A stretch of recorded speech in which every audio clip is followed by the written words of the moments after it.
Noong nakaraan lamang pong buwan, tinawag naman niya na kumakain daw ng mga aso, pusa, itong mga Haitian na mga migrants, na mga immigrants, mga kaibigan. So, ang akin lang mga kaibigan, ano yan eh, kung ano yung binubuga ng bibig mo, laman ng utak mo yan eh. Laman ng puso mo yan. Di ba? Ito sa akin mga kaibigan, di ba?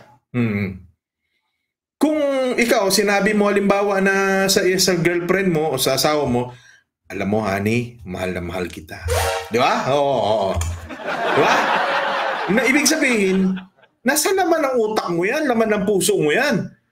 Pero kung sinasabi mo na basura ka, aba, di ba?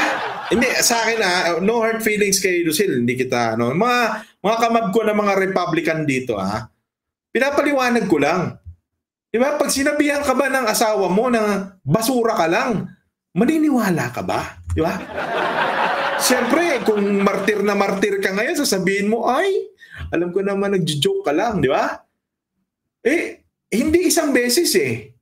Sinabihan yung mga Haitian na sinasabihan niya na pinapasukan daw yung Amerika ng mga kriminal, na mga galing sa mental hospital. My friends, kapag sinabi niya yun, kung ako mag-a-analyze, hindi lang yun limited sa Haitian, hindi lang yun limited sa Puerto Ricans, mga kaibigan, immigrant ang pinag-uusapan natin dito, mga Pilipino damay dyan. Di ba?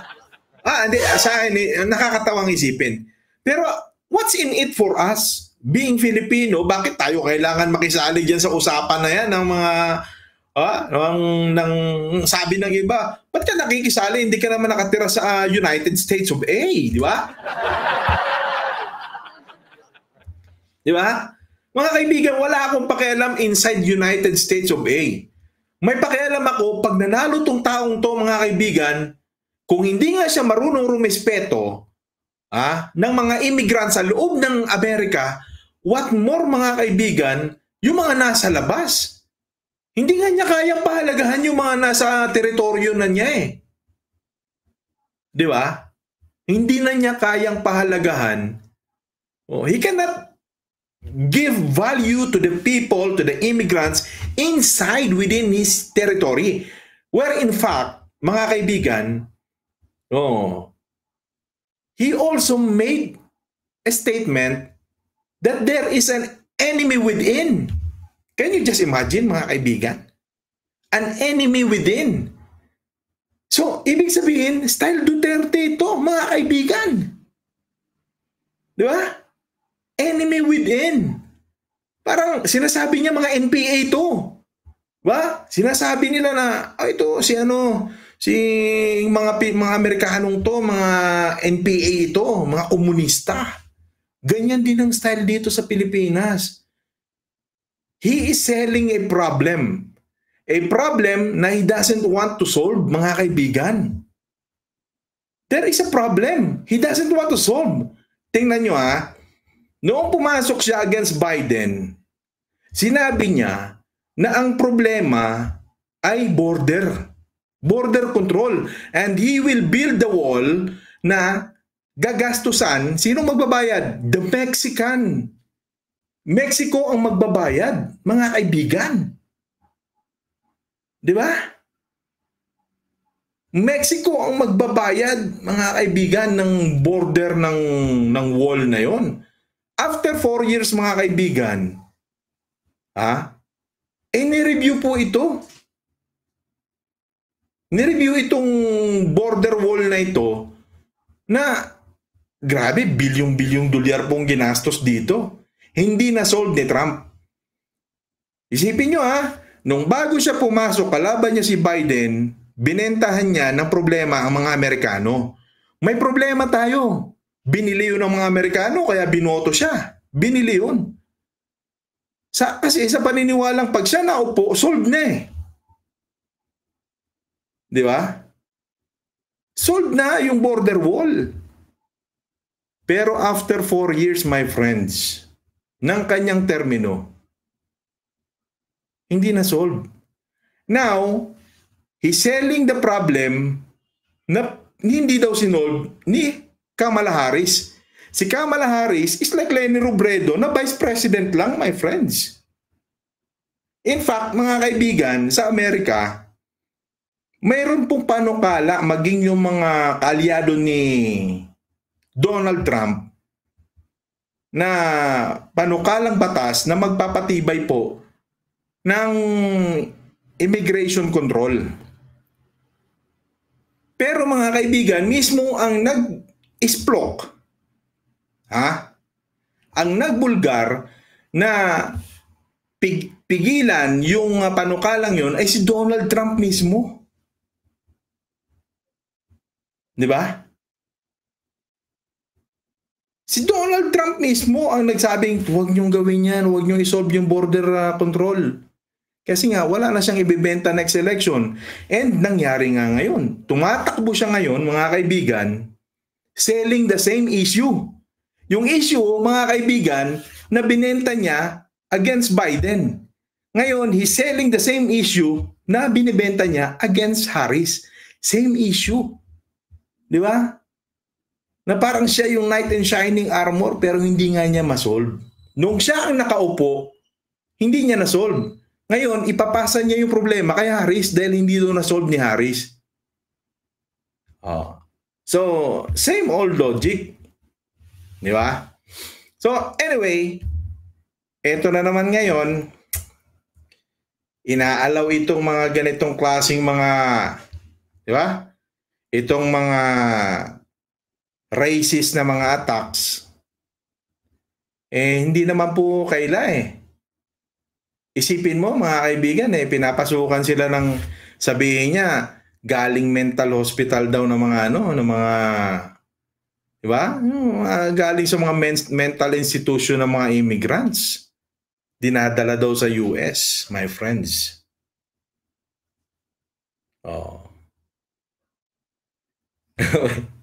May nagagalit na sa akin. Binabasa ko lang po ito after na comedian at Trump rally. Ito po huwag ka magalit. Friend ko pa rin yan. Sabi ni Trump, mga kaibigan, alam niyo mga kaibigan, kapag nanalo si Trump, ang gusto niyang mangyari sa nakikita natin, i-atras niya yung suporta sa Taiwan. Alam niyo kung bakit? Gusto niya, mga kaibigan, magnegosyo. So, wala namang problema sa Taiwan yun. Bumibili, mga kaibigan, ng armas ang Taiwan. Kasi mayaman ang Taiwan kahit napakalit Ang problema, mga kaibigan, mas malaki ang pwede niyang makuha. Ang nakikita niya, mas malaki ang pwede niyang makuha. Diba?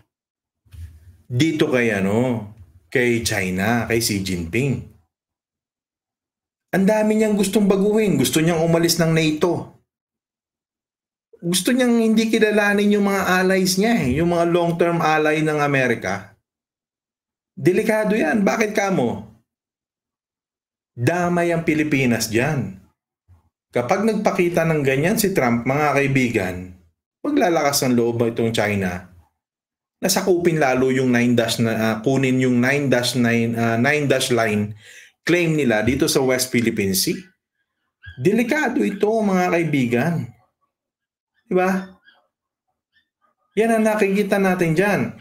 And besides, mga kaibigan, tinitingnan ko, kasi mga kaibigan, ganito nangyayari sa Amerika, sa nakikita ko, itong mga Republicans, sinasabihan silang huwag maniwala sa mainstream media. Sounds familiar, di ba? Ganyan din ang diskarte nung Marcos Duterte. Huwag maniwala sa mainstream media kasi hindi nga pabor sa kanila. So kailangan maniwala ka sa alternative media nila, katulad yan, Fox News. Doon lang yun yung kakampi nila yun So, kung mag-google ka ngayon, mga kaibigan, dami mong makikita. Di ba? Kung paano ang takbo ng kampanya ni Donald Trump, mga kaibigan. In fact, doon pumunta ka lang doon sa kanya YouTube channel. Sa mga rally niya, ibang klase yung mga pinagsasabi niya. Oo. Kaya nga ayaw niya ng ayaw niyang ilang beses siyang hinahamon ni Kamala Harris. Sabi ni Harris, sabi ni Harris, magdebate ulit tayo. Ayaw na ni Trump. Kasi yung unang debate pa lang, laglag eh. Laglag siya doon. Doon niya sinabi na yung mga Haitian immigrants daw kumakain ng pusa, ng aso. Tsaka yung isang rally nila nung minsan, halos 30 minutes, isipin mo, town hall debate yun mga kaibigan. Ibig sabihin, makikipag-usap sana sa iyo yung mga botante, magtatanong. Ginawa niya, nagpatugtog na lang ng mga music, mga kaibigan. Patugtog ng musika. Isipin mo yun? Hindi ko rin maisip mga kaibigan. Siyempre, may kanya-kanya tayong kalayaan. Malaya mag-isip yung mga tao eh. Amerikano, Pilipino, Phil-Am. Malaya mag-isip. May kalayaan yan. Kung ano man yung gusto nilang sabihin, malaya tayo eh. Di ba? Pero, can you just imagine? Parang sinasabi nila na hindi, SMNI lang ang pwede niyong paniwalaan. Ganun sa Amerika ngayon. Di ba? Sa Amerika ngayon, sasabihin nila SMNI lang ang pwedeng paniwalaan. Ganun sa Trump eh. Parang Duterte, SMNI lang ang tama. Ganun din yung Fox News, SMNI ng Amerika yan. The rest of the networks, the mainstream media, ito yung nila, ito yung Fox nila. Fox to eh, ito sinabi to ni Trump eh. Ito yung pulisiya niya eh, ito yung totoo. Katulad yan, yung January 6 ba yun? Yung ginumbinsi niya, yung mga supporters niya, na manggulo doon sa, di ba? Dito sa may White House, sa Capitol. Nanggulo yung mga supporters niya. Di ba nga sumikat tayo doon kasi may supporters siyang Pilipino. Nagdala pa ng walis tambo doon sa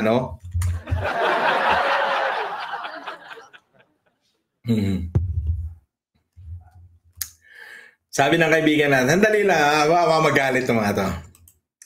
Tayo dito, magkakaibigan tayo dito Iba-iba tayo ng mga gusto sa sa posisyon natin. Sabi ni Lucille, with Trump, no war but peace. Actually, yung war, nag-uumpisa na yan. Kahit sinong maging presidente, nandiyan ang war.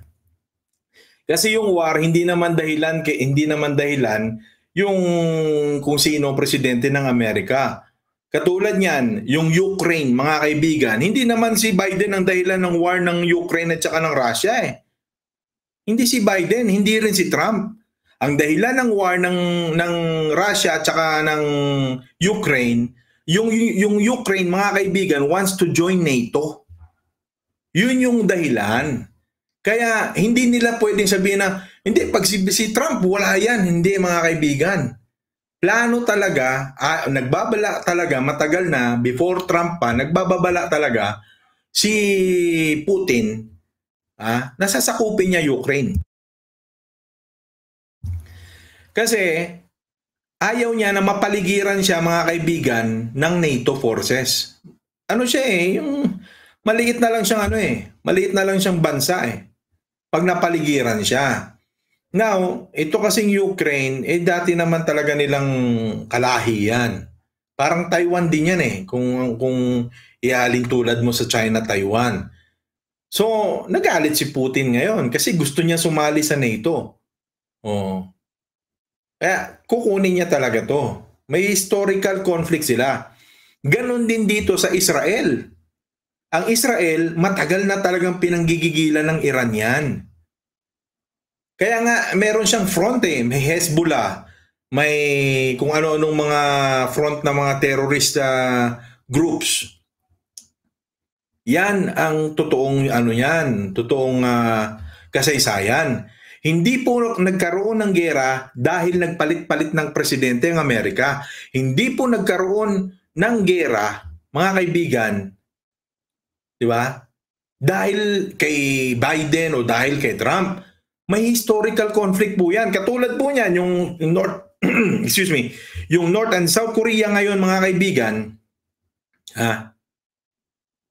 hindi po yan nagkaroon ng magkakagera dahil lang sa magpapalit ng presidente Amerika. Matagal na po sila, mga kaibigan, may gera. Merong matagal na. Historic po yung gera na yan. Historical. Yung kanilang root ng conflict. Diba? Now, sabi ng kaibigan ko si Lucille. Ano sabi niya? Sabi ng kaibigan ko si Lucille, sabi niya, I've studied politics and life of Trump for 3 years, sabi niya. Alam mo, Ma'am Lucille, hindi mo ako katulad na nag-study ka, ha? Pero ako, salesman ako. And I am always looking up to the salespeople upward. Tinitingnan ko paano sila naging successful sa buhay. And one of them, ironically, tinitira ko ngayon, is Donald Trump. Kasi nag-real estate din ako eh. Kasi gusto ko yumaman eh. Siyempre, mahirap lang ako eh. Mahirap na bata lang ako sa Pilipinas. Gusto ko yumaman. And naghahanap ako. Hanggang sa, ayan, si Tom Hopkins, yung Tom Hopkins Academy. Ano yun eh? In 365 days, mga kaibigan. 365 every day siyang may benta ng house and lot. Ng property. Ganun ang record nun. So nagbabasa ako sino mga magagaling. Sino mga magagaling? And eto, along the way, nakita ko yung kasaysayan ni Donald Trump, mga kaibigan. Diba? Paano siya yumaman? Kasi tulad yan, Manny Villar sa Pilipinas. Kaya ikaw, inaral mo si Trump. Ako inaral ko rin bilang salesman. At ito nakita ko kay Donald Trump. Palugin na negosyo niyan, mga kaibigan. Galing sa tatay niya, pabagsak ang negosyo niya. Kasi mga kaibigan, immigrant din si Trump eh. Yung lolo niyan, na Trump, na pumunta ng Amerika, illegal immigrant yun. Nung panahon na yun, mga kaibigan, hindi masyadong hinihigpitan. Kasi nga, gera eh. So pumunta yan, nasa Frederick, ewan ko, first name ng lolo niya. German yun. Kasi bibitahin sila doon ng mga Nazi ni Hitler. Tumakas yan mula sa Germany. Yung Trump, hindi po yan kano. Ngayon, sabi niya, later on, sabi ng tatay niya, nagkaanak yan eh. Diba? So, from lolo, nag-apply yan sa Amerika, nagtrabaho yan, bilang barbero. Manggugupit lang po yan. Kaya nga, kwentong barbero din ng Trump eh. Ito, hindi ko po nilalait si Trump. Immigrant si Trump, yung lolo niya. Ngayon, mga kaibigan, bumalik. Itong si Trump, tatapos yung gera. Nagbalak silang bumalik ng Germany. Hindi na sila tinanggap. Yung lola ni Trump, ano din po yun? Immigrant din. Nalimutan ko lang kung anong lahi. Katulong po yung lola ni Trump sa Amerika. Yun, yung lolo't lola niya, nung nag-asawa yun, nagkaroon siya ng tatay, diba? Nanganak yun, yung isa doon sa tatay niya. Ngayon, mga kaibigan, hindi nila inangkin na sila'y German. Kasi nga, pag sinabi nilang German sila, those times, masama ang tingin kasi nga Nazi German nga eh. Nazi German. Ngayon, mga kaibigan, Nazi German ka, hindi maganda sa business. Ano bang tinawag niya doon? Yung isang lahi, sinabi niya, ano ba sila? May sinabi siya na lahi nila, no? May sinasabi si Trump na lahi niya na hindi sila German, no? Doon, mga kaibigan, inexploit nila ngayon yung lahi na yun. Nagpaupa sila, tapos yung mga meron pong benefits kasi yung mga immigrant na yon, no? So doon nila ngayon kinuha yung yaman nila kasi ako salesman ako eh. Mga kaibigan, dapat alam mo yung history ng idol, idoluhin mo, di ba? Yung yapak, kung paano yumaman eh. Paano ba to kumita ng pera? Kasi nga, ako, nonoy lang ako eh. Siyempre, alam nyo, mahirap lang ako sa Pilipinas. Gusto ko talagang yumaman. Ambisyoso ko ng bata pa ako. Gusto ko talaga yumaman din ako eh. Kasi, titinda lang ako balot eh. Di ba? Sabi ko, nagkakamali yata ako ng diskarte sa buhay. Bakit balot lang tong hawak ko? Ba't may mga taong sobrang yaman, di ba? Inalam ko paano yumaman to, si Trump. Hindi pala siya originally na mayaman, mga kaibigan. Mahirap lang sila. Doon kumuha ng puhunan yung pamilya ni Trump. Yung tatay niya, nagkaroon po sila ng mga apartment, at yung mga sinangkala nila, yung binipisyo sa Amerika kasi pag mga mahirap ka pala, tinutulungan ka ng gobyerno noon pa pala. So ngayon, mga kaibigan, sila ngayon yung tumatabo. Nagkapuhunan, nagtayo po ng real estate yan, yung tatay niya. Ngayon, babagsak yun. Magiging palugi ngayon, mga kaibigan, yung negosyo ng tatay ni Trump. Alam nyo, itong pinakamagandang nakita ko, mga kaibigan. Ito, magkakaibigan tayo dito, huwag tayo mag-aaway ha. Ang ganda ng taktik ni Trump dito. Dito ko siya nakita. Bilang salesman ha, hindi bilang politiko, pakinggan nyo ako dito. Ginawa niya ngayon, may lupa siya. Yung Trump Tower, mga kaibigan. Ano na yan eh? Yung Trump Tower na yan, binili ni Marcos yan. Ito, di ba? Ito yung common na, yung irony, mga kaibigan. Sabi ko sa inyo si Ma'am Lucille, inaral niya for 3 years. Ako, bilang salesman, inaral ko dahil salesman lang ako. Di ba? Inaral ko. Walang ya. What a coincidence, mga kaibigan, na ito palang Trump Tower, property ni Marcos. Binili niya yan, ni Donald Trump. Pabagsak na yung negosyo ng tatay niya. Wala na siyang pera, mga kaibigan. In-invest niya yan dyan. Sa property na kinatatayuan ng Trump Tower ngayon. I-google nyo yan. I-google nyo. So yung Trump Tower na yan, mga kaibigan, walang puhunan anong ginawa ni Trump ngayon. Ako kumuha ko ng strategy. Sabi ko gusto ko makabenta ng mga property kasi gusto kong gayahin si Tom Hopkins. Sabi kong ganun. Ano yun eh? Talagang sales yun eh. Panginoon ng mga salesman yun sa Amerika. Sabi ko, paano to? Hanggang sa na-meet ko yung style ni Donald Trump, hindi ko naman magaya, wala naman akong property. Ang ginawa ni Donald Trump, mga kaibigan, kumuha siya ng PR. Napakagaling na PR. Media, wala siyang ibang ginawa, walang materyales na pumupunta. Ang ginagawa niya, kunin tong si ganitong broadcaster, si ganitong reporter, interview dito, interview doon. Mga kaibigan, yun. Yung puhunan niya natitira, ginawa niya, binihis niya sa sarili niya. He projected himself, yung una niyang binenta, yung sarili niya. Totoo to. Ito style, naging style nga to ng kaya nga natuto kong ibenta muna sarili ko eh. Depende yan kung paano mo, sa sitwasyon mo. Siya, mga kaibigan, pre-project niya na yung sarili niya na siya yung magaling na bilyonaryo. Ngayon, anong ginawa niya? Binenta niya ng overprice yung Trump Tower, mga kaibigan. Di ba?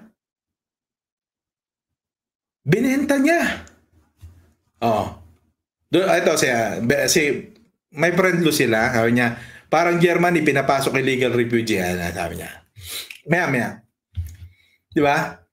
Ngayon, mga kaibigan, nung na-deliver po yung Trump Tower, na-overpromise po yan, but na-under-deliver.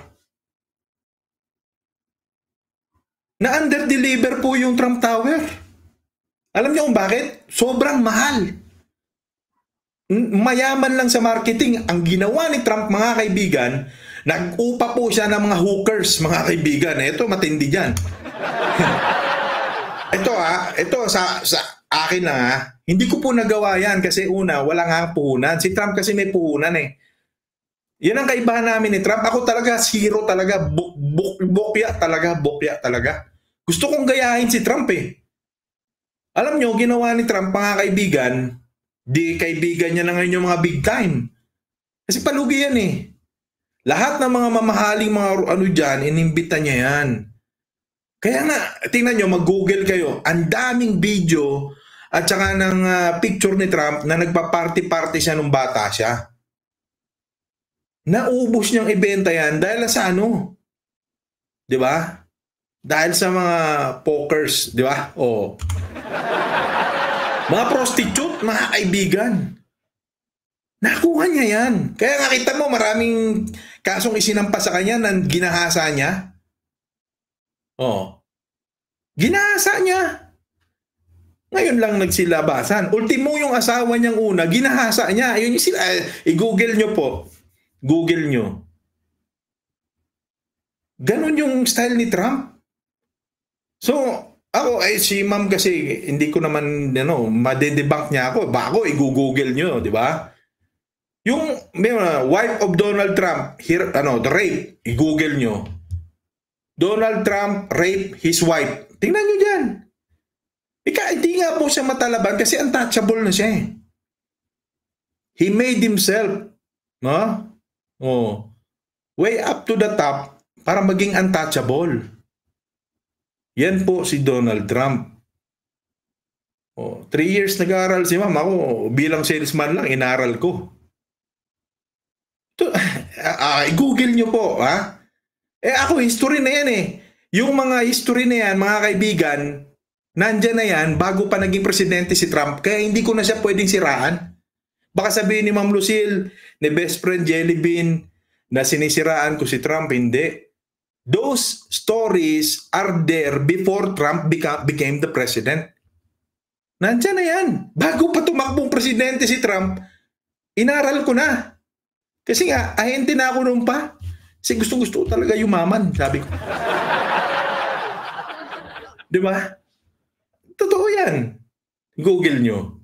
Now, that's the power of mind.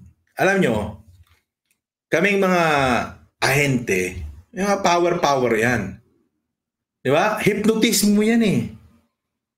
Gusto ko kayong sambahin nyo ako, pwedeng gawin yon. Kaya lang, mag-maintain ka ng safe side.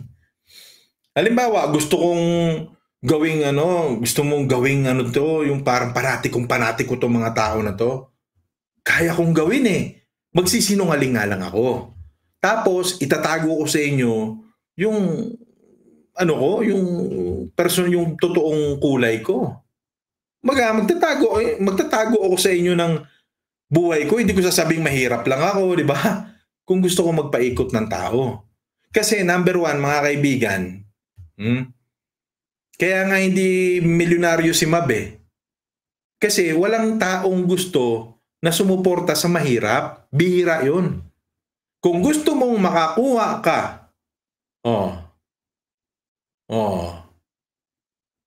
gusto mong makakuha ka ng malaking suporta, mag-project kang mayaman ka. Si Donald Trump lang, mga kaibigan, ang bilyonaryo na binibigyan ng $5 ng kanyang mga supporters. Can you believe? Can you imagine? Ito ilang milyon ang Republican sa Amerika? Magte-text po yan, mga kaibigan. Support Donald Trump. Mga kaibigan, alam nyo, napaka-patronizer na mga kano. Sa Amerika, ganyan ang kultura at sistema nila. Patronizer sila. When they believe to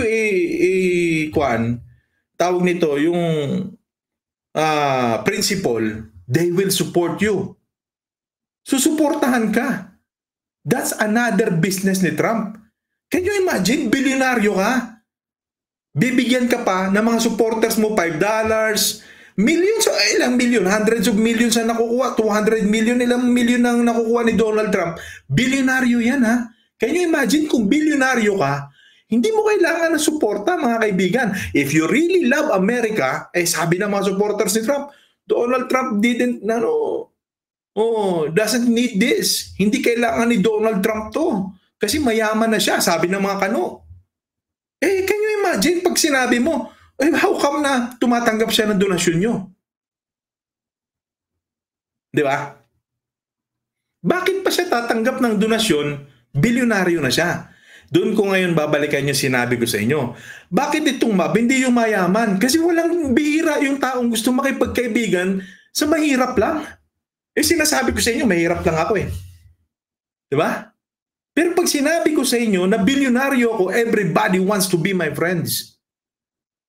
If I am going to project na, bilyonaryo ako, may milyonaryo ako, mayaman ako, maraming makikipagkaibigan sa akin. Bakit? Magaling ang bumoka. Kung sinundan ko yung path ni Trump, I've been there. Ginaya ko rin siya. Sabi ko, hindi ako titira dito sa squatter. Tumira ako saan? Doon sa Makati, Salcedo Village. Katabi ko yung Makati Sports Club. Mga kapitbahay ko doon, mga senador, mga Kasi nakikita ko ang gandang pattern nito Nandito ang pera. Ganon kung gusto mo yumaman. Ginawa ko, sabi ko ako, kaya lang mga kaibigan, hindi mo maatim eh. Why? Sabi ko, if I'm planning para mag long term tong direksyon ko, masisira ka dito eh. Sa part na to, masisira ka. So, mas maganda na magpakatotoo ka. Kasi history cannot judge you. Si Trump, kahit anong gawin niya, pag nawala na siya sa mundo, uungkatin ng history niyan. Yung pala ang buhay niya. Diba? And, mga kaibigan, comparing the policy of Kamala Harris. Si Kamala Harris, mga kaibigan, gusto niya, ang policy niya, magkaroon po ng tax cut dito po sa mga middle class income earners sa Amerika. Gusto niya, yung mga mahihirap sa Amerika, bigyan natin ng tax incentive. Isipin nyo pag bagong pamilya ka sa Amerika, pag nanalo si Harris, bibigyan niya na $6,000. Imagine mo, ikaw tumira ka sa Amerika ngayon. May hirap ka, middle class ka. Actually, yung kakilala kong galing Pilipinas na nag-migrate sa Amerika, sabi sa akin, nagyabang sa akin. After 2 years, mga kaibigan, pinagyabang sa akin lahat sila. May kotse na. Lahat sila, Durango. Mga kaibigan, sabi sa akin, tinawagan ako. Sabi sa akin, kasi may palayaw ako, hindi ko sasabihin. Sabi sa akin, wala nga, ito lang sasakyan ko dito. Durango, mga kaibigan. Yung anak niya, estudyante, may kotse na. Sabi ko, paano nangyari yan? Dito sa Pilipinas, pag under income ka, hindi ka makakautang sa bangko. Sabi niya, iba dito. Sabi niya ganun. Doon daw, kapag under income ka, tinutulungan ka pa ng gobyerno. Kakuha agad ng bahay. Ngayon, pag nanalo si Harris, bibigyan pa sila ng $6,000, mga kaibigan. Tapos, alam nyo, kung bakit malaki pa rin ang suporta kay Trump? Kasi, bibigyan niya ng tax holiday sa mga bilyonaryo. Yung mga malalaking kumpanya, bibigyan niya ng malaking tax holiday. Tulad ni Elon Musk, di ba bilyonaryo si Elon Musk? Kaya nga gustong-gusto si Elon Musk, donate kay Donald Trump. Kasi nga, bibigyan niya ng tax holiday ang bilyonaryo. Sino magpapasa nun? Saan siya kukuha ng tax? Di papasa niya sa mga maliliit. Ang masaklap pa kay Trump, politikang-politika. Politikang-politika kay Trump. Bakit kamo? Ayaw niya kay Obama. Pag nanalo si Trump, mga kaibigan, yung Obamacare, i-abolish na naman ni Trump. Aasa na naman itong mga kawawang mga Amerikano na mahihirap doon sa kanilang mga insurance na nangingilala. Ang insurance kasi sa Amerika, pina-insure mo, atay lang. Pina-insure mo, cancer, diabetes lang. Pag ibang operasyon na yan, hindi ka kikilalanin ng insurance company. So namatay po, mga kaibigan, yung mga insurance company. Kaya malaki ang pera ni Trump, suporta sa kanya ng mga negosyante. Namatay po ang negosyo nila noong pumasok yung Obamacare. Bakit kamo Sa Amerika pala, ang batas daw nila sa Obamacare, pag wala kang crime sa kanila, makakasuhan ka kung wala kang insurance ng gobyerno. Ganun pala yung Obamacare na yan. So lahat ngayon, mga kaibigan, hindi ka magbabayad ng Obamacare, mas malaking buwis ang sisingilin sa'yo. Ang kagandahan naman yan, mga kaibigan, pag pumasok ka naman sa mga ospital sa Amerika, wala kang problema. Lahat, ano man ang pa-opera mo, sagot ng gobyerno. Pagkawin nala ni Trump yan. Si Ma'am Lucille, 3 years yan nag-aaral, hindi ko questionin yun. Diba? Ito sa akin, huwag tayo magalit. Kasi ako naman, na-trigger lang ako kasi siyempre baka sabihin nyo, nagsasalita to tungkol kay Trump, wala namang alam. Diba? Factual naman yan I-google nyo kung ano yung Obamacare. I-google nyo yung sinabi kong buhay ni Trump. Lahat yan makikita nyo before pa siyang nagpresidente. Kaya kung sasabihin nyo sinisiraan ko si Trump, hindi ko siya sinisiraan. Kasi part na yan ang history niya Nandyan na yung mga binabasa ko na yan, nandyan na yung history niya na yan, bago pa siya maging presidente, kaya hindi ko siya sinisiraan. Diba? Ngayon, itong Obamacare, pag nanalo siya, baka mawala yan. Diba? Kasi politika siya Ang habol niya, maghiganti. Delikado yan, mga kaibigan. Bakit kanyo? Tingnan nyo Polisiya ni Biden na protektahan ng Pilipinas. Kapag mga kaibigan nanalo si Trump dahil galit siya kay Biden, damay tayo. Diba? Ngayon, syempre sasabihin natin, hindi niya gagawin yan kasi ganito yan, hindi niya gagawin. Mga kaibigan, mahirap nang tumaya sa hindi sigurado. Kung ano nga yung buka ng bibig mo, yun laman ng isip at puso mo Diba? Tanungin mo nga yung asawa mo, mahal mo ba ako? Tanungin mo siya ngayon. Diba? Si Jelly Bean. Tanungin mo nga yung hobby mo ngayon, mahal mo ba ako? Delikado pag sinabi niyang hindi. Pag sinabi niyang Diba? Kasi kung pag sinabi niyang mahal ka niya, yan ang laman ng isip at puso niya. Si Trump, delikado Diba? Delikado tayo dyan. Dahil ayaw niya kay Biden, ayaw niya kay Obama, buburahin niya lahat yan. Ang ganda ng polisiya ni Biden, nasabi ni Biden, the alliance of Philippines and United States is ironclad. Di ba? Ironclad. I'll repeat. Philippines and the United States alliance is ironclad. Di ba? Sabi ni, Ironclad yan, mga kaibigan. Dumalaw dito si Harris, mga kaibigan. Pinagtibay niya yun. The Philippines and the United States partnership and alliances is ironclad. That's the policy of the United States. Mga kaibigan, dahil ayaw ni Trump, kay Biden, kay Harris, delikado mga Pilipino. Baka wala na mauwian yung mga taga-US of A na yan pagdating dito sa Pilipinas. Alam nyo, mga kaibigan, nakikita ko kasi si Trump, kung dyan pa lang sa bansa niya, hindi niya kayang mag-unite ng tao, therefore mga kaibigan, wala siyang planong i-unite ang mundo. Wala siyang planong i-maintain yung status quo. Because nakikita natin sa kanyang characteristics, yung pagiging selfish niya. Can you imagine, nung panahon niya,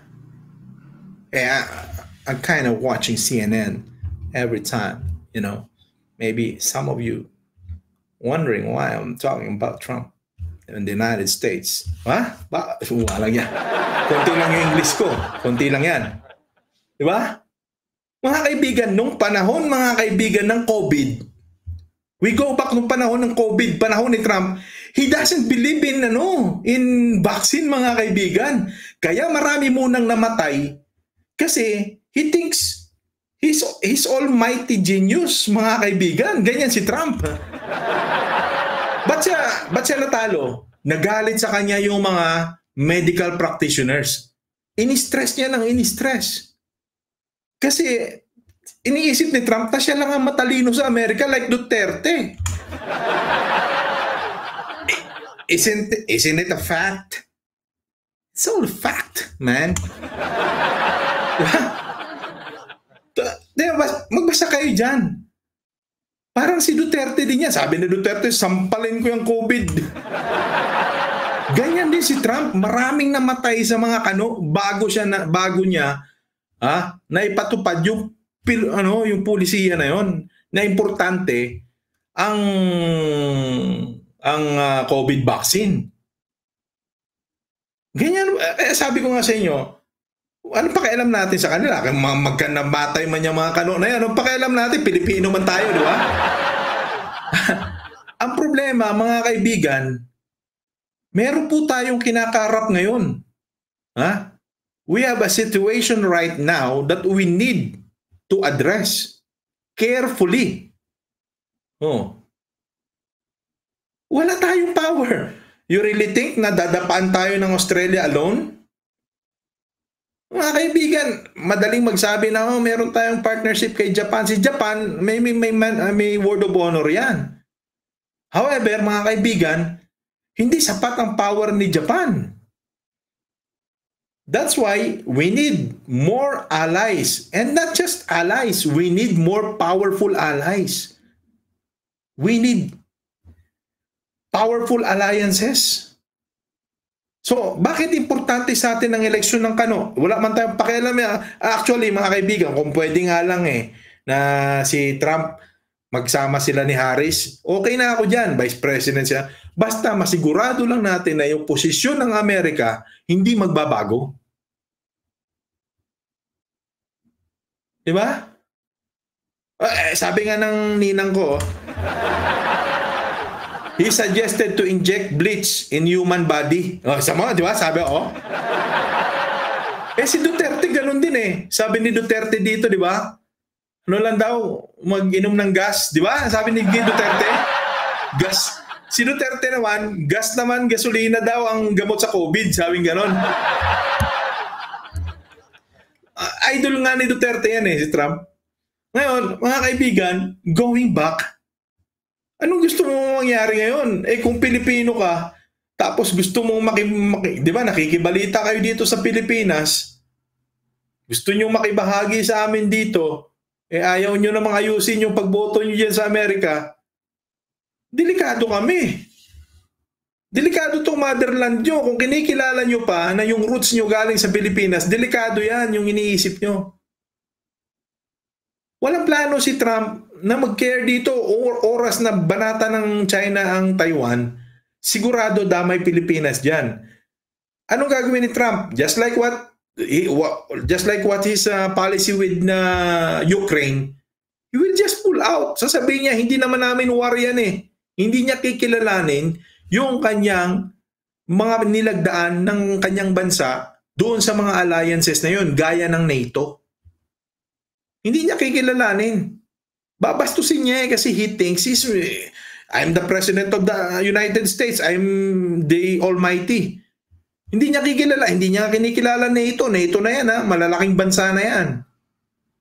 What more yung Pilipinas? Kapag inatake na ng China, itong Taiwan, binanata na yan, damay tayo, ano sasabihin ni Trump? That's not our war. Patay tayo dyan, my friends. Di ba? Patay po tayo. Tayo mga Pilipino. Sabi nga nila, ba't ka ba nakikialam sa amin dito? Hindi ka naman kano. Teka muna. Una, kano ang nagdala at nagpalakas ng sigalot dito. Bakit kamo? Sino ba ang power nation? Intimidated lahat ng bansa sa kanya. Itong Iran, intimidated yan. Itong North Korea, itong China. Sino bang may gusto na tapatan ng Amerika. Diba? Yan mga bansa na yan. So, ibig sabihin, mga kaibigan, hindi ko sinisisi si Trump or si Biden dyan. Bakit ka mo? Amerika na yan nag-influence dito Nag-flex yan ng muscle dito. Kasi gusto niya, democratic approach ng yung pag-introduce ng capitalism to maintain peace and stability. Ngayon, mga kaibigan, dahil nagkakaroon kayo ng maling pagboto, nagbabago-bago ng isip yung mga presidente nyo dyan, sinimulan niya ng mga forefathers ng mga kano Bakit ngayon, baka kami iwanan ninyo na kayo o nagpauso niyan dito sa rehiyon na to, hindi naman galit sa amin ang China Galit ang China sa Amerika kasi kompetensya yan. Galit ang Iran sa Amerika. Di ba? Galit ang North Korea sa Amerika. Hindi galit sa Pilipinas. So ngayon, sino ang nagsasabi niya na, maintain natin to? Yung peace and stability in the region. Sino nagpe-flex ng muscle?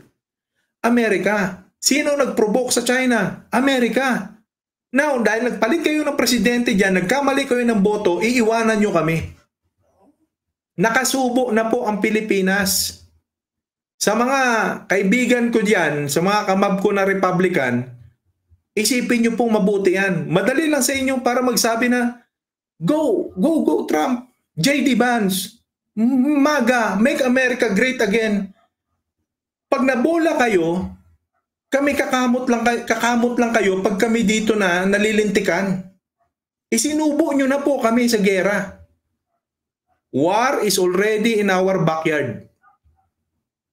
You think we can easily get out of it? Dinalhan nyo na kami ng mga armas dito na kinagalit ng China. Di ba? There's no plan, Mr. Ray Santos. I'm watching yung campaign ni Trump. I'm watching it. All gaslighting. Alam nyo, mga kaibigan, para sa akin hindi ko makuha yung logic na most of the Republicans sa Pilipil-Am likes Leni Robredo. Then, pagdating sa Amerika, ayaw nila kay Kamala Harris. Tingnan mo, hindi naman mayaman yung tao, hindi naman nagpayaman sa posisyon. Unlike Trump na gumamit ng influence yan sa politika at saka sa negosyo. Yung Kamala Harris, prosecutor. Sinong kliyente niya? Yung mga walang pera. Yung parang si Kamala Harris, yung public attorney's office natin. Di ba? Hindi mo makita yung logic. Bakit gusto niyo siya, Di ba? Ang point ko, malinaw na malinaw. Ayaw nga niya ng immigrant Di ba? Illegal immigrant Binabrand niya as illegal immigrant yung mga tao sa US. Di ba? And kung iintindihin mo mabuti, bago naman maraming nagkaroon ng Pilipinong legal dyan, galing din naman sa illegal karamihan dyan Di ba? Ngayon, kung doon sa point na yon, nagagawa niya yon, pwede niya tayong itsapwerahin. Iitsapwerahin niya tayo. Di ba? Itsapwerahin niya tayo. Patay kami dito. Isinubo na kami ng kano. Tapos iwanan nyo kami. Yan. Yan po yung panawagan ko sa inyo. Hindi ako nagkamali kay Duterte. Hindi ako nagkamali kay Marcos. Sana magkamali naman ako kay Trump. Alam nyo, pag nanalo si Trump, this is my biggest fear. Dahil sa sa obsession niya, na magkaroon ng border control. May technology po ngayon, ang tindi ng technology ni Elon Musk. Di ba sinimula na nga sa hayop, sa aso, lalagyan mo i-injikan mo ng gadget yung aso mo para matrace mo. Di ba? Alam nyo, if Trump wins, sana mali ako. That could be the birth of 666. Yan yung tinitingnan ko. Kasi kaya nilang gawin eh. Nagagawa na nga sa hayop eh, yung barcoding. Pwede nilang inegosyo ni Elon Musk yan. Eh, magkakampi sila ni Elon Musk. Ito nga nakakatawa. May ibang Republicans na galit kay Elon Musk kasi bilyonaryo daw. Ganito yung mga nadudulot na toxic sa mundo. Pero tingnan mo, sinuportahan si Trump. Ngayon, gusto na nila si Elon Musk. Di ba? Gusto na nila si Elon Musk ngayon. Mga kaibigan, ganito mga kaibigan. Ang nakikita ko, pag nanalo tong Trump, ininegosyo niya yung barcoding ngayon. Sa mga immigrant. Okay, para makilala namin kayong immigrant kayo, tatatakan namin kayo. Hindi ako magpapatatak. Kung kayo nasa US, ako sana mali ako. Sana, hinihiling ko mali ako. Kasi lahat ng nangyayari yan eh. Sa Bible, inilagay yan. Iniintindi ko yung Bible eh. Alam niyo yung yung the beast? Sabi dun sa Bible, yung beast with 7 heads. Mga kaibigan, yung 7 heads na yon is the G7 nation. Kasama dun Amerika.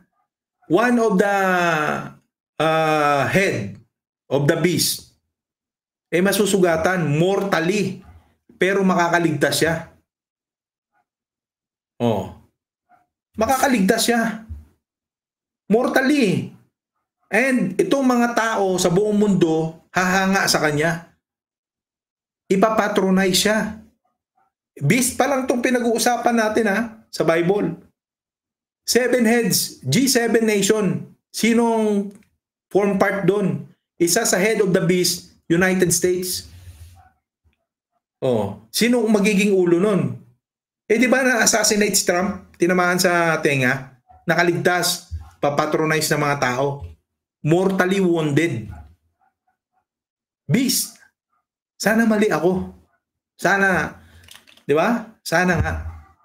Ngayon, itong beast na to makikilala ninyo. Bakit? Kasi sa kanya susuko itong dragon. Sino ba yung dragon, mga kaibigan? Yung dragon, mga kaibigan, si China. Yan yun si China. Dragon, sino bang may mark ng dragon sa lahat ng bansa? Si China. Susuko yung dragon sa beast. Kanino? Sa G7 nation. Di ba? Now, mga kaibigan, hindi ko alam. Pinafactor ko lang wala tayong magagawa. End of days na yan. Kaya nagbabakasakali tayo na sana mali tayo. Di ba? Hindi naman si Trump nagdala ng missile sa Pilipinas. Hindi naman si Trump. Ayun na nga ang point, mga kaibigan. Sino ba nagdala ng kapitalismo sa rehiyon na to? Di ba, Amerika? Kaya nga po, maunlad ang Amerika eh. Dahil lolo't-lola nyo pa dyan ng mga Amerikano ang nagdala ng kapitalismo. Di ba? Kaya nga naglalakbay kayo eh. Yan po yung mga tunay na mga kano. Sila po nagdala niyan dito sa rehiyon na to. Intimidated yung iba't ibang bansa ngayon. Lalo na yung komunista. Intimidated. Ngayon mga kaibigan, hindi po, yun ang problema kasi ang iniisip nyo lang, pulisiya ng presidente. Hindi nyo iniisip na kapag pumirma kayo dyan, dapat irespeto ninyo. Di ba? Bilang bansa. Ngayon, dahil sasabihin nila na hindi naman si Trump ang nagdala niyan, pag si Trump nanalo, pwede niya sabihin bawiin niya yan. Kawawa naman ang Pilipinas.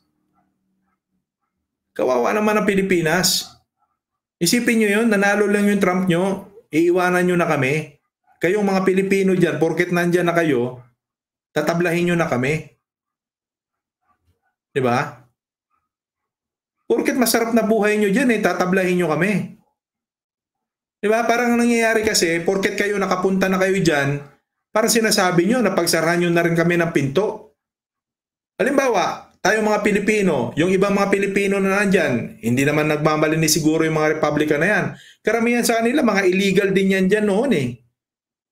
Diba? In fact, siguro marami ring Republican na illegal dyan ngayon sa Amerika. Wala namang mga green card yan or wala namang mga dokumento yan. Nag-aantay pa na makapag-asawa yan dyan hanggang sa ngayon.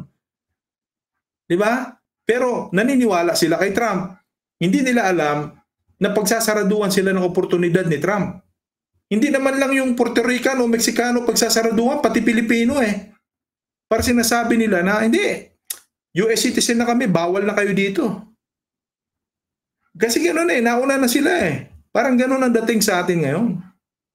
Pero sa akin, ang much more ako sa pulisiya. Porket nagpapalit sila ngayon ng presidente, tatablahin na tayo.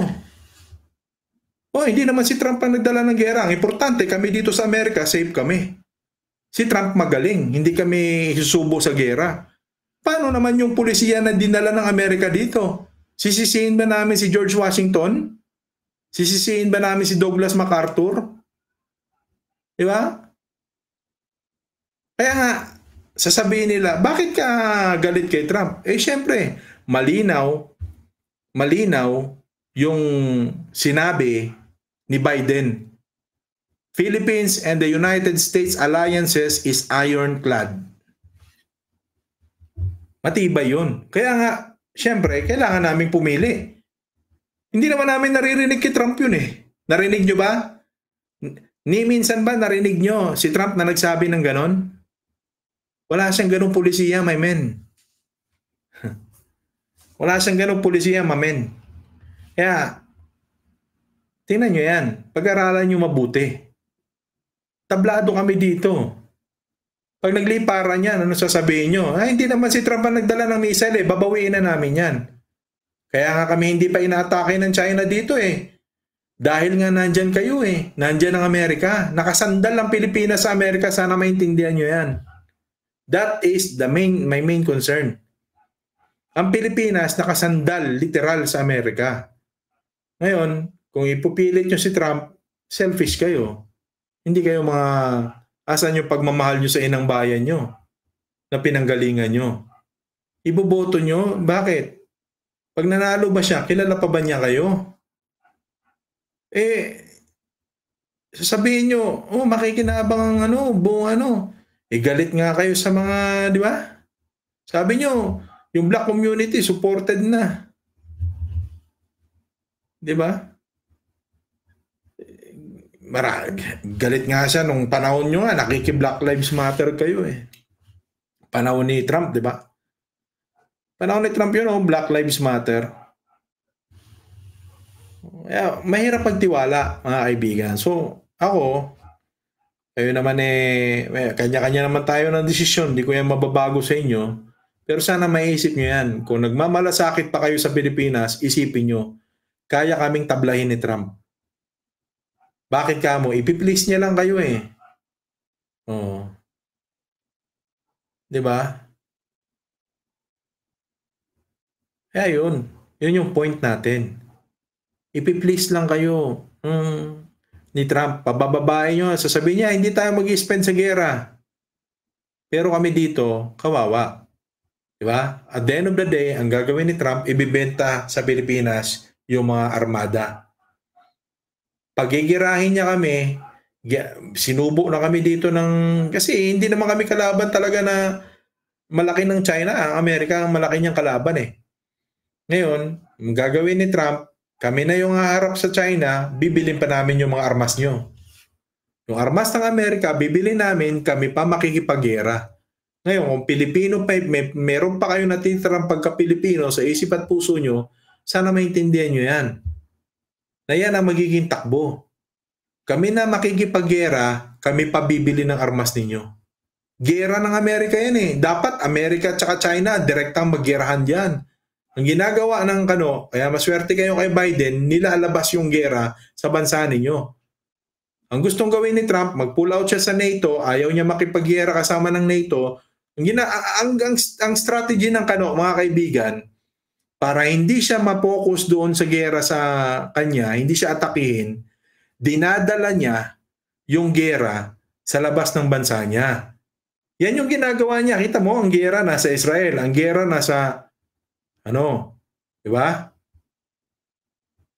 Alam ko nakapunta na si Trump dito eh. Kaya nga yung pinasinayaan niya yata yung Trump Tower, yung Trump Tower dito sa Pilipinas. Ganon yun eh. Oh.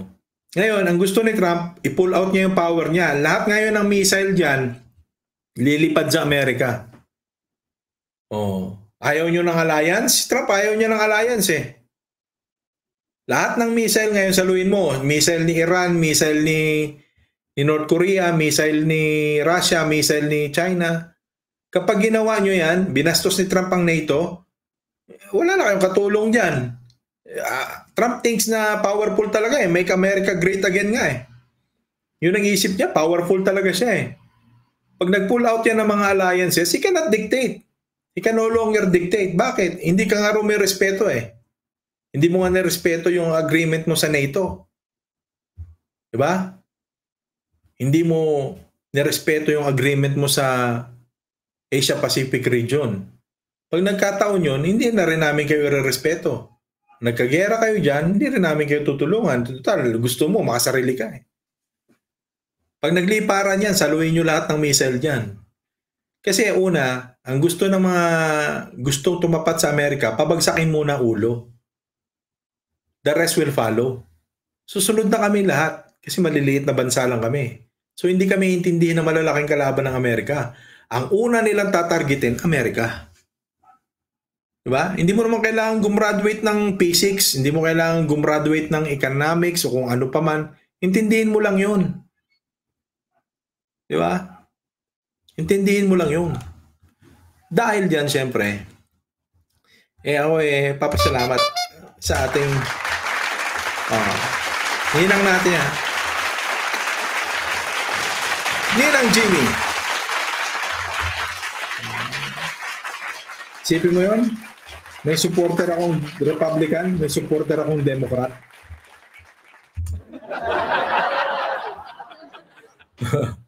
Thank you. Thank you din kay Lucille. Kahit si Lucille, Republican yan. Ninang Jimmy naman Democrats.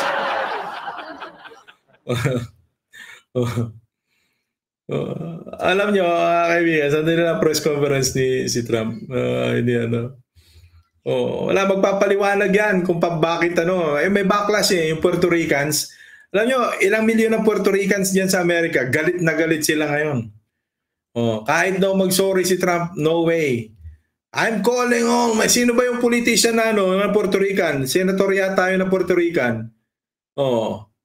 Sabi niya, we are part of this economy. Sabi niya, Puerto Ricans is part of the, di ba? The growth of the mainland. Even in the outside of the America. Ang laki nang nabibigay namin sa Amerika. Sabi nga nung Puerto Rican, nagsalita, napanood ko sa Now, I'm calling all my brothers, sabi niya, lahat ng mga Puerto Ricans, sino ang tunay na garbage, ipakita natin sa November 5th, ipapakita ng Puerto Ricans kung sino ang tunay na garbage. Kaya kung magpe-press conference siya, magda-damage control siya ngayon. Diba? Alam niyo mga kaibigan, sa Amerika pala, ako kinakabahan nga ako sa kanila Sa Amerika pala, pag Democrats ka talaga, solid ka. Solid. Pag Republican ka, solid. Ganun pala sila. So ngayon, sa early voting turnout, may mga napanood ako na ang aga bumoto ng mga Democrat voters. Lamang na kagad si Kamala Harris, mga kaibigan. Diba? Pero dahil dyan, meron akong supporter sa Japan na papalakpakan muna natin.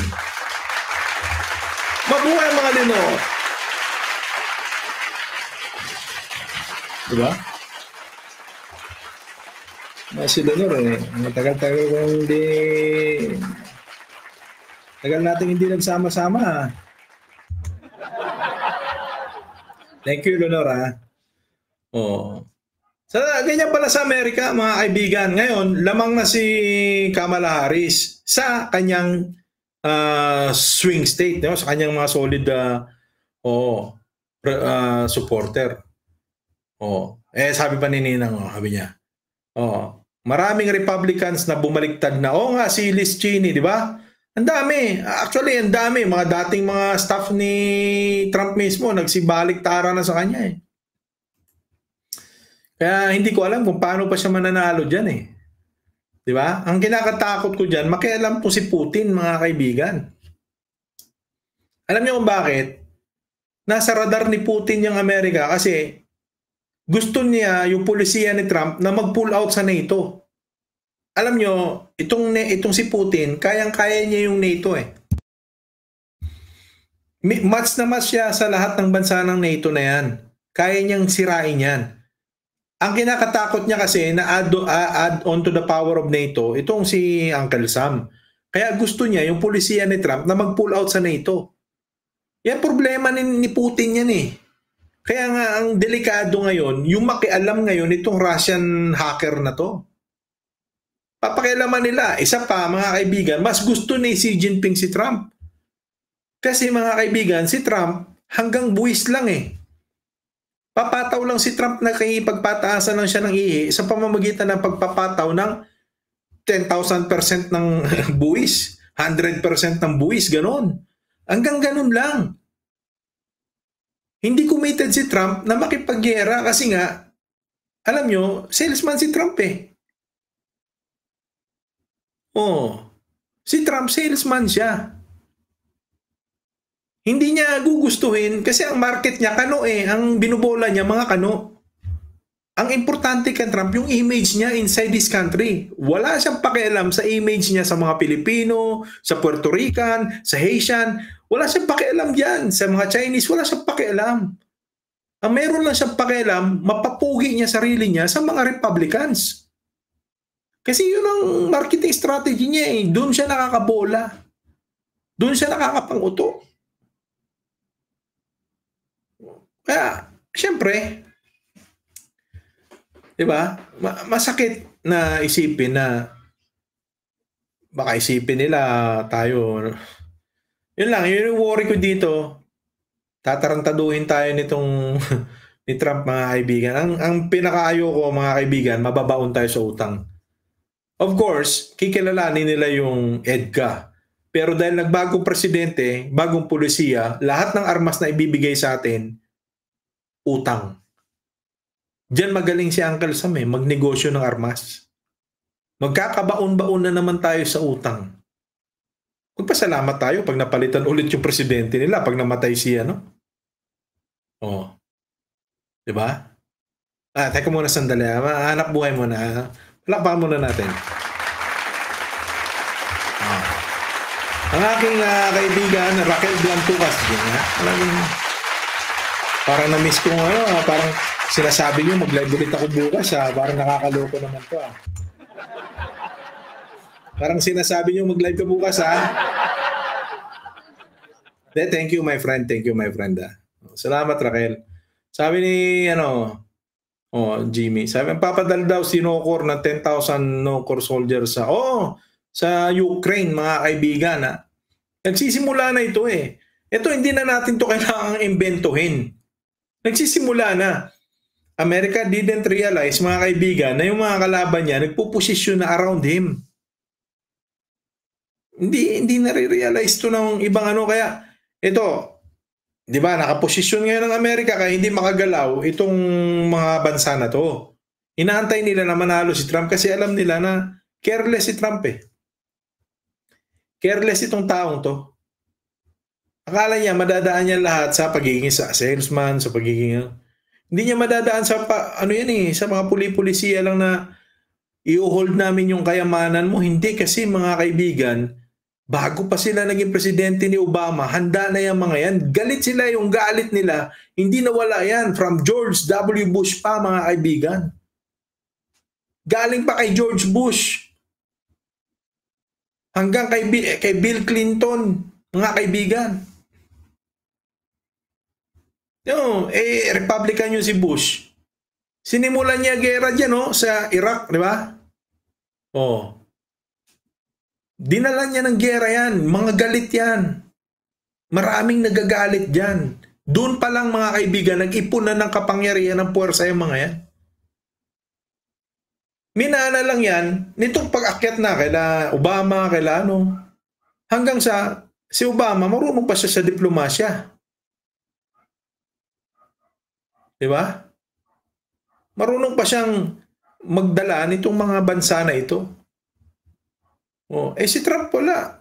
Ibang populisayahin niya na lang, bibigyan natin itong malaking tax. Hindi mo madadaan sa ganyan yan. Hindi mo madadaan sa ganyan yan. Ito kinakabahan ako ha. Ito. Sa akin lang ha. Sana mali ako. Sana mali ako. Nakikita ko dito, mga kaibigan, kapag nanalo si Trump, kapag nanalo siya, bubuyuhin niya ang Israel na girahin, na makipaggera sa Iran. Okay?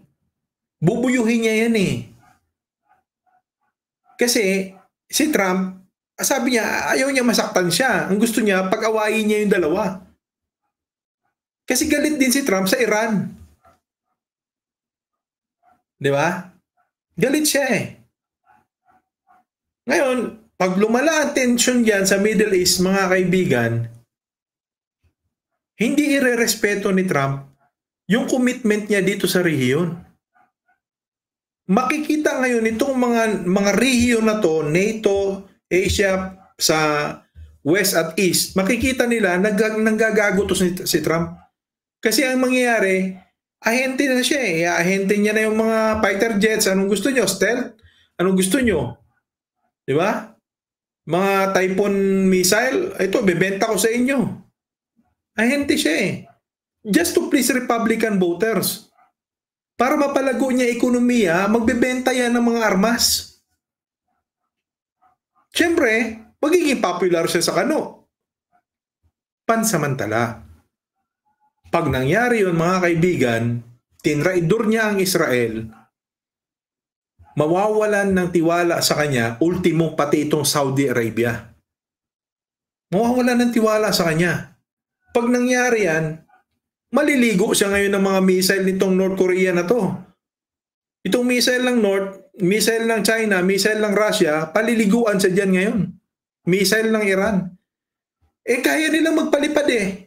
Nababalita nyo naman siguro may mga bagong missile na. Yung mga ICBM missile, Intercontinental Ballistic Missile, yung computerized na ng mga missile, meron na niyan yung North Korea. Kaya na niyan umabot sa Amerika, mga kaibigan, baka akala nyo. Di ba nga, kaya nga umiiyak yung nagwa-warning sila? Kasi kaya nang umabot ng missile nila sa Amerika direkta. Hindi na nila kailangan pumunta ng Russia o lumapit sa Amerika, sa anumang bansa. Doon sa North Korea mismo, pag nilaunch nila yung mga missile nila, kayang pumunta ng Amerika. Ganon din itong Iran. Diba? Pag dumapa yung Israel, mga kaibigan, wala, hindi na siya, alam nyo, ang ganda rin ng technology ng Israel ngayon. Napakatindi napaka-sophisticated ng technology ng Israel. Makakala nyo, hindi lang Amerika ang powerful. Ngayon, hindi na siya rerespetuhin ng Israel. Delikado kayo kay Trump. Hindi kasi nakikita ng iba eh. Akala nila, porket maka-Trump tayo, anti-Trump tayo, it's all political. Wala kami pakialam dyan inside you sa Amerika. Hindi naman kami nakatira dyan eh. Problema talaga namin dito, ito, magiging epekto sa amin. Ano ang epekto sa amin ng mali niyong pagboto? Mga kaibigan, pwede niyong palipasin si Trump. Matanda na 70, ilang taon na si Trump? 80? 70 plus? 80? Wala na. Ano ba kasahan niyo dyan? Nag-uulianin na nga yung tao. Nag-uulianin na yung tao. Kung ako sa inyo, sinuportahan nyo sana si J.D. Vance, yun ang nilaban nyo kay Harris. Pwede pa. Diba? Kung sinuportahan nyo yung isa, yung babae, yun na lang sana eh. 78 na si Trump. Pero bagong kaiba, palakpakan muna natin tong kaibigan ko siya. Lorna Merabite. Maraming salamat. Lorna, naninibago ako mag-live na. Tagal ko hindi nakapag-live. Lorna Merabite, Ma'am Chamba, join sa live. Thank you po, ma'am. Mabuhay po kayo. Sa dirhams to, di ba? Arab. Tama ba yan? Mabuhay kayo dyan.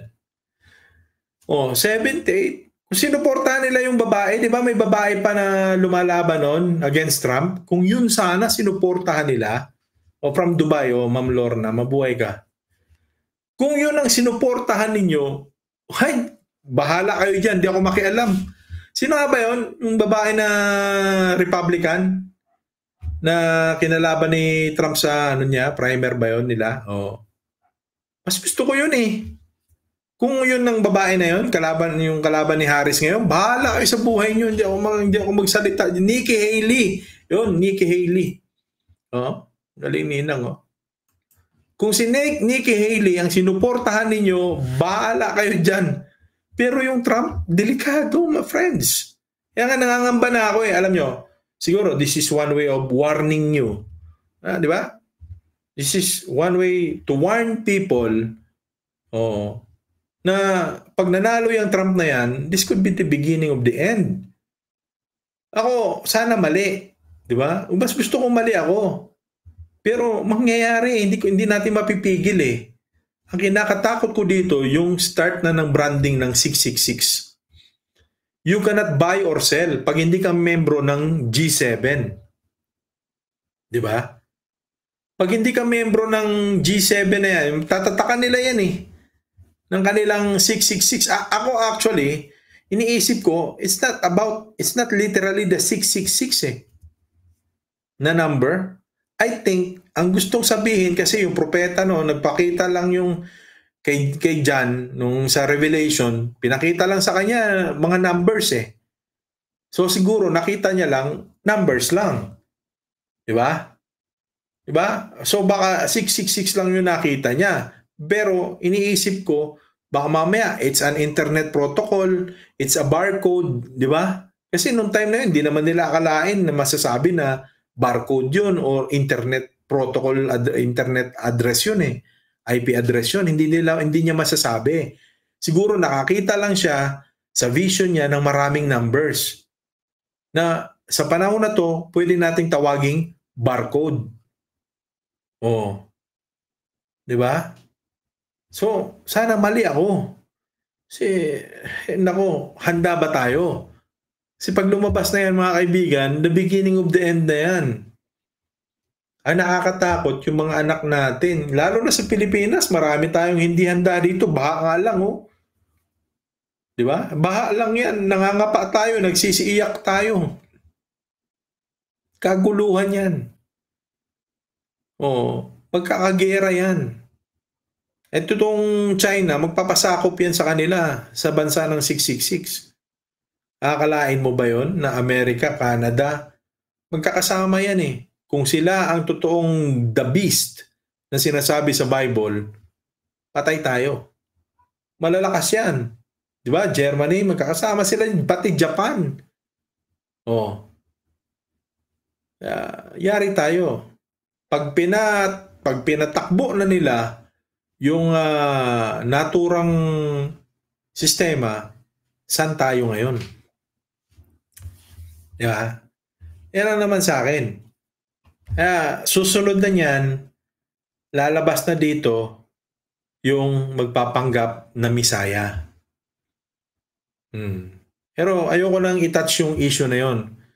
Kasi ako, sa tingin ko, may suspetsa na ako kung sino ang magpapanggap na misaya. Kasi yung beast, sinabi niya eh. Diba? Political figure yan eh.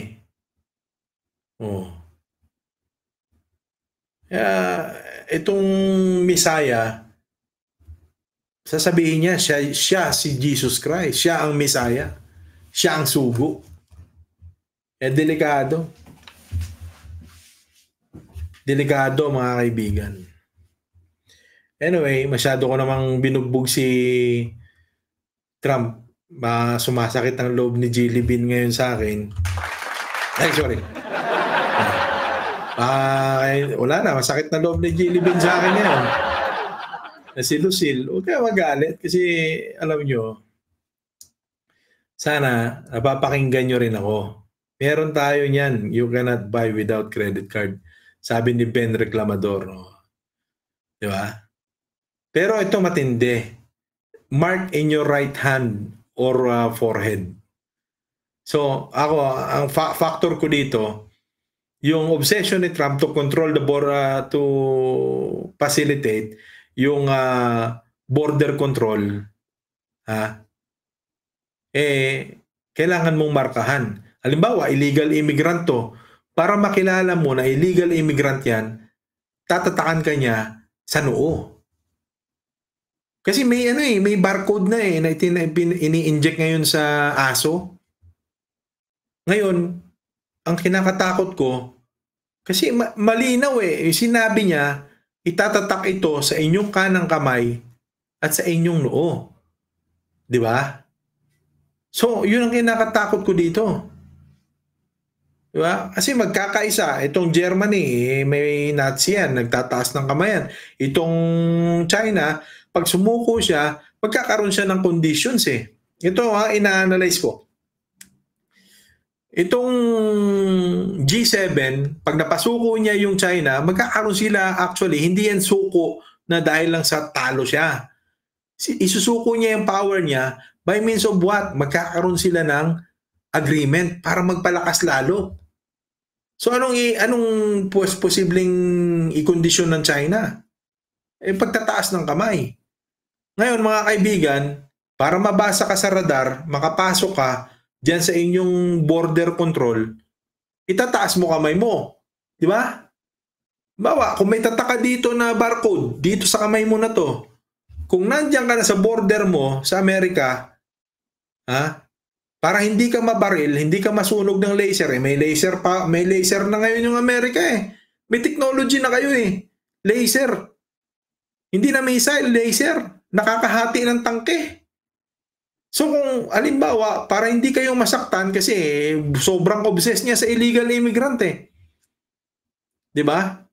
Kung sobrang obsessed niya sa illegal immigrant, magiging extreme nga yung mga sinasabi niya, di ba? Kumakain ng aso, pusa yung mga Haitian. Sobrang galit niya Binibigay niya ng galit yung mga Republican na magalit sa mga immigrants. So ngayon, tingin ko dito, kung ikaw ay legal na immigrant, tatatakan ka sa noo. Kung ikaw ay illegal immigrant, tatatakan ka sa kamay. O baka mamaya, nagpo-proseso ka pa lang, kung reject ka, halimbawa, reject ka, sa kamay ka tatatakan. O kaya, di ba? Hindi natin alam yan O kaya, nasa process pa lang yung immigration mo, itataas mo kamay mo. Pag tinaas mo kamay mo, automatically, makakapasok ka. Then ka ma-identify Kasi yung ID mapipeke. Alam nyo, ito yung iniisip ko na gagawin nila ni Elon Musk. Kasi yung ID, napipeke Napipeke. Elon Musk will introduce a technology to Donald Trump na hindi mapipeke. Bakit ka mo?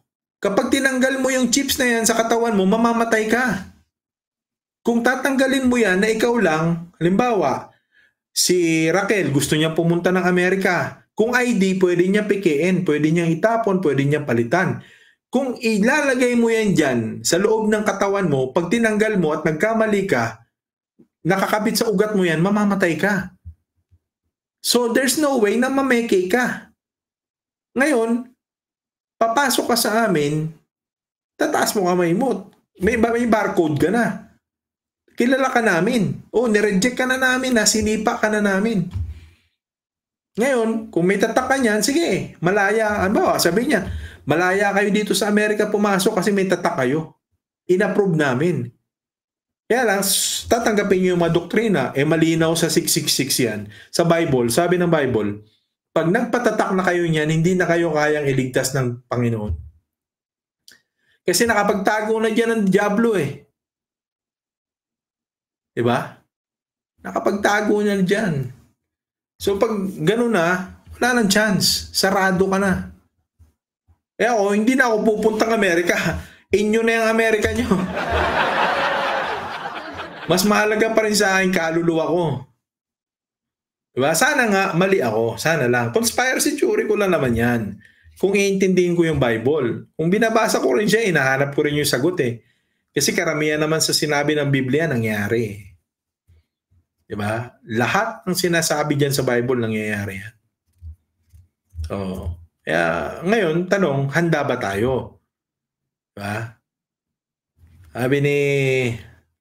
Sabi ni Lucille, yes, no to Kamala. Si Lucille parang obsessed siya kay Kamala. Alam niyo mga kaibigan, gustong-gusto ko sa kampanya yung sinasabi ni Kamala Harris. Oh, do you believe in opportunity? Di ba? Do you believe in freedom?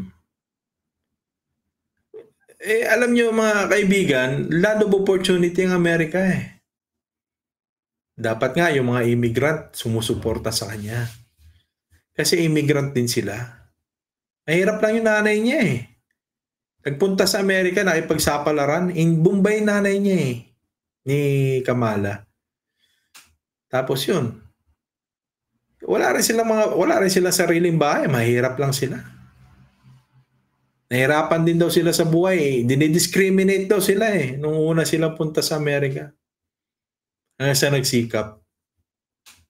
Diba? Inspiring para sa akin yun. Kaysa kay Trump, isipin mo yun. Diba? Bagay, syempre kung manggugulang ka naman, iduluhin ko talaga siya. Kung gagayahin ko yung path niya. Totoo yun, i-google mo yung Trump Tower. Binenta niya yan. May video yan bago siya naging presidente. Hindi ko sinisiraan si Donald Trump. May video siya niyan. Paano niya binenta yung Trump Tower? Hanapin nyo. Hanapin nyo yan. Wala pa, kaya hindi nyo pwede sabihin sinisiraan ko siya. Nandyan yan. In-overprice niya. Nung na-deliver na yung Trump Tower, mga mumurahing materials ang ginamit. Ultimong yung kanilang tawag nun, yung kanilang interior. Di ba? Oh. PCCs yung nanay niya. Di ba? Kaya, sabi ni Ben Reclamador, sa kilikili tatak niyan para pagtaas ng kamay, kita agad sa kilikili. Ayos din yan. Hindi, sa akin mga kaibigan, ang ano ko lang dito talaga, ang worry ko lang po, wala akong pakialam sa inyo kung si Nikki Haley lang sana eh. Hindi talaga ako magsasalita dyan. Ang kinakatakot ko lang talaga, ito na yung beginning of the end. Handa ba tayo? Yun ang tanong. Handa ba kayo? Diba? Baka hindi tayo handa. Diba? Sana mali ako.